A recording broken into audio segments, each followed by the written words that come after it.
So every year, merong Toronto International Boat Show na pinuhold dito sa Enercare Center. Maganda yung lugar kasi ang daming mga trade shows na dito nagaganap. And kung hindi nyo pa alam, ang Canada may 2 million lakes. Kahit ako nung unang narinig ko yun sa anak ko, yung baka paniwala. Sabi ko, ano yun? Kahit maliit na puddle, they call it lake. And apparently, it's true, meron tayong 2 million lakes. So yung boat life dito sa Canada, it's as serious as it gets. So that's why I wanted to come here. Kasi besides, masisera ako, lagi kaming either namamangka, nangingisda, nagpa-paddle boat, lahat na ng pwede mong maisip na pwedeng gawin sa tubig, ginagawa namin as a family. So excited ako na nandito tayo ngayon.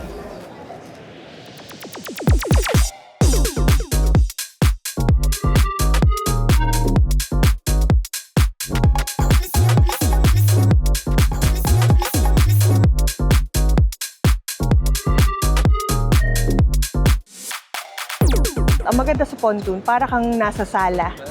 Para kang nasa sala nakaupo. And it's perfect for lake life kasi wala masyadong alon.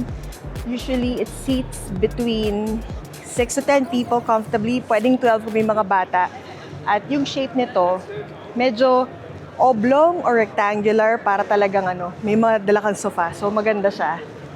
And usually ginagawa namin is from our lake house, didiretso kami sa Barrie, kung saan maraming mga restaurants doon, may boardwalk, tsaka ang daming pasyalan. So, ganito.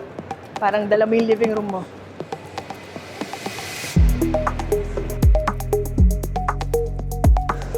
Tapos, ang pinakamagandang part dito is may ladder pababa sa lake kung gusto nyo mag-swimming. Pero syempre, you stay away from the engine.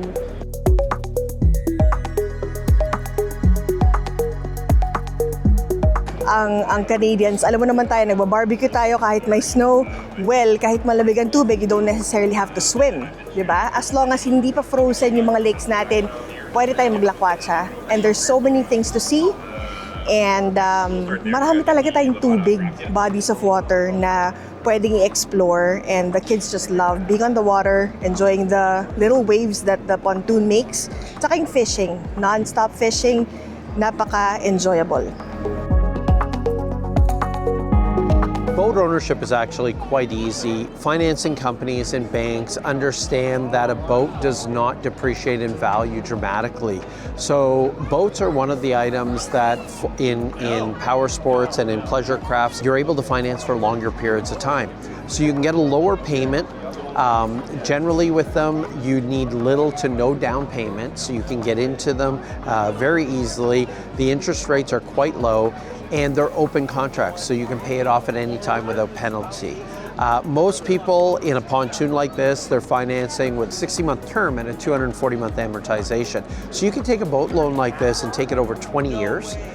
You can pay it off quickly if you want, but it's not really expensive on the pocketbook in the long run. You can bring your payments right down, and because banks realize that boats last a long time, they're willing to extend the financing, for much longer periods than a car or a motorcycle and things like that.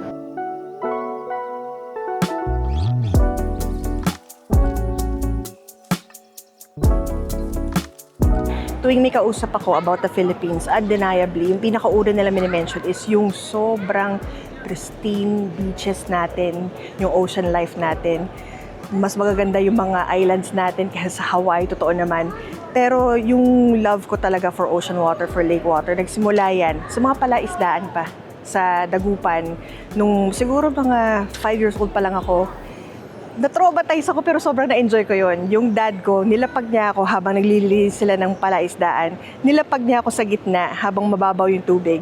Tapos tung una tuwang-tuwa ako, mami, may hito na umaali-aligid sa legs ko. Sobrang umiyak ako, pero after nun, I got over myself and I really started enjoying fish and all the sea life, mga hipon. So, nakasanayan ko habang lumalaki. At least once or twice a year, nangingisda kami ng dad ko. And wala pang mga fancy fishing rods nun. Ano lang talagang nylon string lang, mamimingwit ka lang talaga sa tabing dagat, sa tabing ilog din.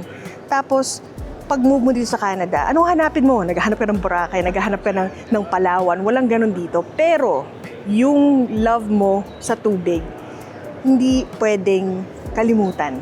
Kasi nakasanayan mo na yon. So, anong kapalit? Pleasure crafts, lake life, mangingisda ka pa rin. Pero syempre, parang ang fancy na ngayon, di ba? Kasi ang gaganda ng mga pleasure crafts natin dito sa Canada. Ngayong nakaakon tayo sa pandemic, we have to really spend more time with each other.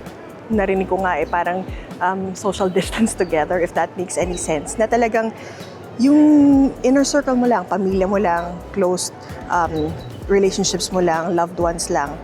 Samahan ka tuwing mamamangka ka, magpa-paddle boat ka, really these moments of, quiet, quality time, ika nga. And I think kailangan natin yung kasi North Americans tayo, ang hectic ng schedule natin. We really have to make an effort to make time for ourselves, for our loved ones. And I think lake life is one way to do it.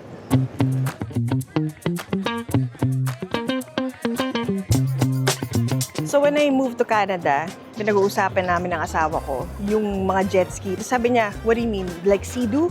So hindi ko naintindihan na brand pala yun. Parang sinabi mo na toothpaste, sa tawag mo Colgate. So noong umpisa, hindi ko alam na yun yung pinag-uusapan niya. Sea-Doo siya na Sea-Doo. Sabi ko, di ba tawag doon jet ski? Pero anyway, ang pinaka-popular na brand ng jet ski dito sa Canada is Sea-Doo. Talagang cognizant ka with yung fuel capacity nung Sea-Doo mo kasi I kid you not, marami na kaming tinaw ng mga jet ski over the years kasi naubusan sila ng fuel. So we have to attach them to our pontoon. Hala, hahatakin namin sila.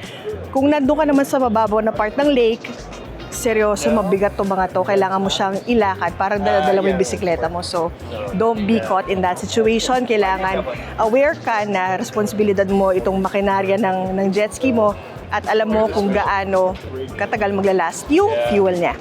I can easily get 5 hours on a tank of gas. It is pretty fuel efficient if you run it that way. If you've got a little throttle in you, then you're gonna use the fuel. And the idea too is you look over there, you can get a gas caddy and they mount right on the back here. So the idea is if it does run out of fuel, you've got your own gas right there. And so taking it up to Simcoe or going a little bit farther, Lake Muskoka, one of the nicest lakes in Ontario, I think, and great little bays, and there's gas stations, restaurants, and it's a great way to have some family time, and you're seeing how beautiful our northern cottage area is. So.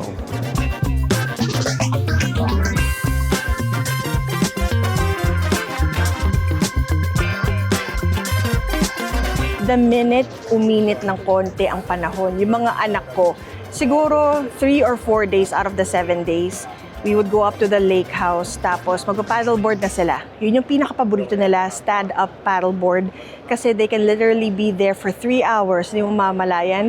At yung lake na area na may access kami, kahit lumubog ka sa tubig, hanggang chest mo lang. So, hindi sila nalulunod talaga.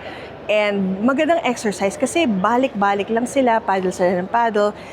It makes their legs stronger, yung sense of balance nila, sense of coordination, talagang humuhusay. And masaya sila kahit magtawanan sila, magsigawan sila, magharutan sila. Wala kang alalahanin kasi it's very safe, very stable yung mga paddleboards na ganito. Tsaka mabigat siya, so hindi mo basta-basta pwedeng itaob. And as young as 8, mag-isa lang sila, as long as you can see them, as long as they have their life jackets on, sobrang saya, sobrang sulit. Buong hapon nandun lang sila, nakababad, babalik lang sila sa loob ng bahay pag gutom na, as usual. Canada has, the most lakes of any country in the world, so everyone really wants to get out and explore nature, especially, in a post-pandemic world where, getting out to nature, getting away from everyone else is really something a lot of people enjoy. Kayaking is a fantastic way to do that because you are not limited to, the depth requirements of a boat. You can get into those little bays and creeks that no one else can get into. It's completely quiet, so you're not scaring off all the nature and wildlife. You can really explore nature and be a part of nature without feeling like an intruder. Kayaking is probably the most affordable way to get out on the water. Even the cost of entry can be as low as $600 to $700, and you don't have to worry about the docking fees or paying for fuel or even the storage fees you deal with a traditional powerboat. If you're just going out for a day trip, a couple hours, usually life jackets will actually have built-in pockets for bringing granola bar, water bottle, anything you want to bring like that. If you're planning on doing a longer trip, like a camping trip or a portaging trip, a lot of our kayaks we do design with dedicated storage units. And if you're planning something even bigger, we add accessory lines to the deck so you can start packing stuff on top of your kayak as well. So we've been in business now for 30 years, so we know our kayaks last at least 30 years. Yeah, with polyethylene boats, they are very, very durable and pretty well infinitely repairable because the process of manufacturing is essentially melting plastic into shape. And if you get a crack or a puncture in the hull, you can just melt more plastic on top of it to repair it. So these kayaks can last a lifetime and then some. Kahit marami ng pleasure crafts na pwedeng pagkaabalahan, we're always looking for the next best thing.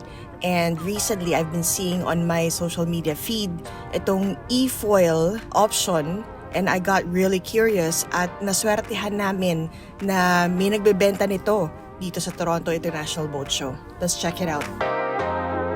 Basically what it is a jet-propelled motor at the bottom of the wing foil. So what you're doing is you're starting on the board in the water with the foil underneath you.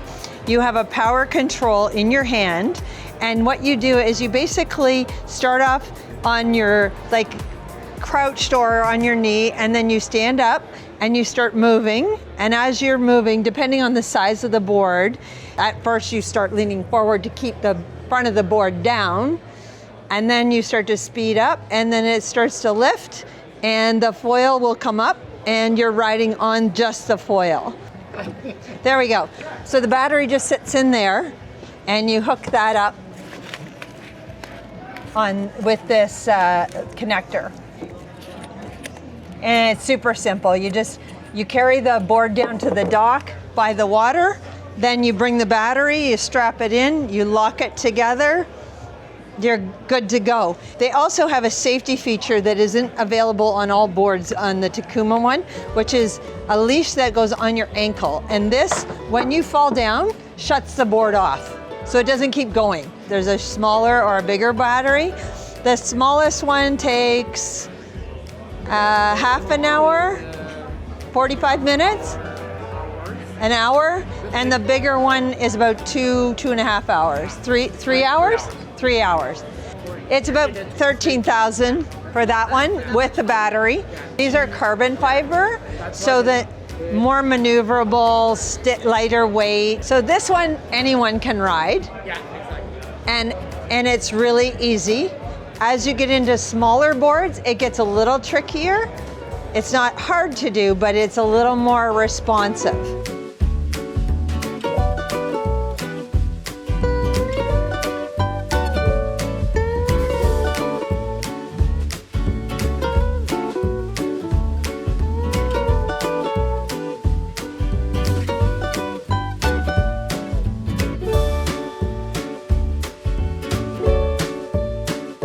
So, ang Toronto International Boat Show, nangyayari siya every year. Ang maganda dito is, everybody 16 and under, libre ang admission. So, you can take the whole family to either window shop or shop for real kasi lahat ng mga bagay dito, napakasayang i-explore. Nakita niyo yung mga pleasure crafts, meron mga equipment, ultimo mga different kinds of life jackets meron. So, lahat talaga meron kang access at may imagine mo talaga by being, an event that's very visual. At kung nagugutom ka, may food area, may mga food trucks, may mga sandwiches. Syempre may pizza for the kids. And there's a lot of entertainment going on as well. At least, ma-expose nyo yung pamilya ninyo. It runs the entire week, every time this happens, every year. So magandang pumili kayo ng araw na kumpleto kayong buong pamilya, maybe on a weekend or weekday na pwede sila mag-skip na school, at i-explore ninyo ang lake life dito sa Canada by attending the Toronto International Boat Show.